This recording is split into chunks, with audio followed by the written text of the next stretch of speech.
அனைவருக்கும் வணக்கம். ஸ்ரீராம ஜெயம். இன்றைய தலைப்பு உற்ற உறவாயினும் தர்மத்தின் பக்கம் நிற்க வேண்டும்.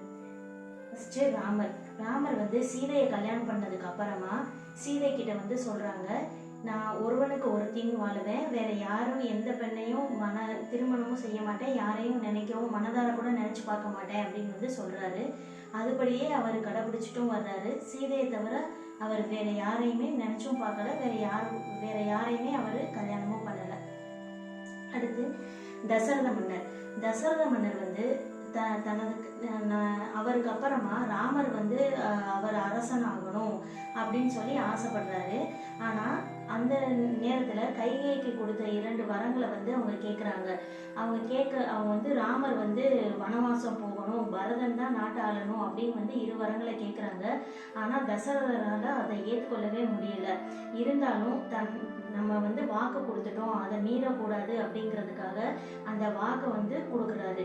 இப்போ ராமர் தன்னோட அப்பா சொன்ன வாக்கு மீறக்கூடாது, அவங்களோட வாக்கு பொய்யாக கூடாது அப்படிங்கிறதுக்காக அவங்களும் வனவாசம் போறதுக்கு சம்மதிக்கிறாங்க. அடுத்து ராமரோட அம்மா கோசலை அவங்க இதை கேட்டு ரொம்ப வருத்தப்படுறாங்க. அப்படி இருந்தும் பரதர் அரசு ஆடுறதுக்கு தகுதியானவங்க தான் அப்படின்னு சொல்லி அவங்க மேல கூட கோவப்படாம அதுக்கு அவங்களும் சம்மதம் தெரிவிக்கிறாங்க.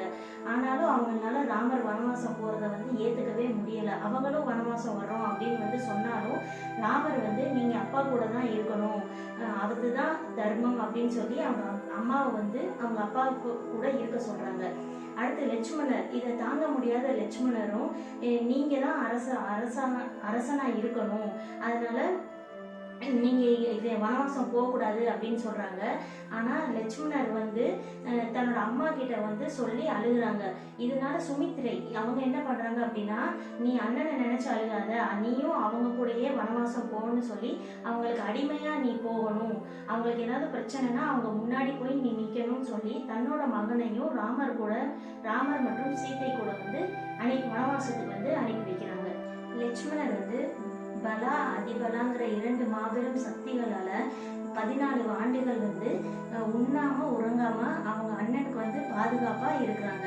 அடுத்து ஜடாயு, ஒரு தடவை தசரத மன்னர் காட்டுக்கு வேட்டையாட போகும்போது அவங்க மிகவும் களைப்பா இருந்து ஒரு மரத்துக்கு கீழே படுத்திருக்காங்க. அப்போ எதிர்பாராத விதமா அவரோட கால் ஒரு பாம்பு புற்று மேல பட்டு அது இடிபடுது.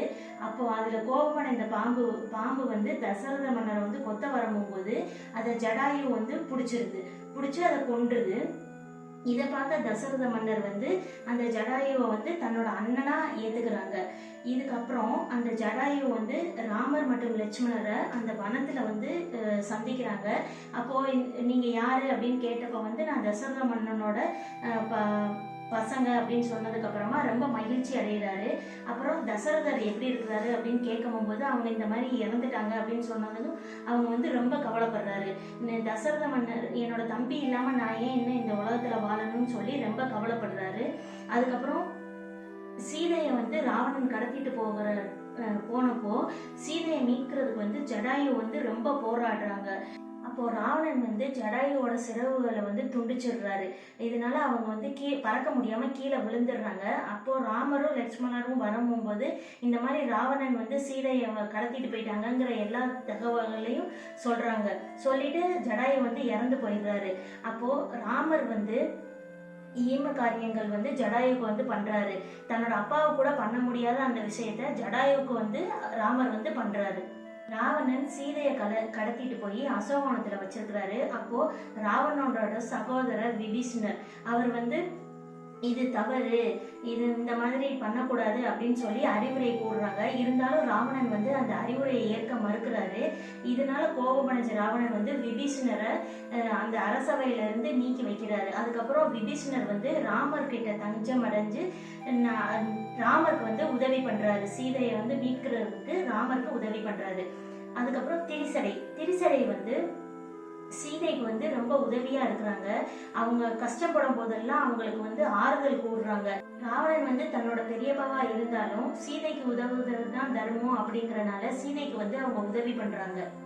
இந்த மாதிரி இப்ப சொன்ன எல்லா விஷயங்களுமே ராமாயணத்துல உற்ற உறவாயினும் தர்மத்தின் பக்கம் நிற்க வேண்டும்ங்கிறத ரொம்ப ஆணித்தனமா சொல்லியிருக்காங்க. நன்றி.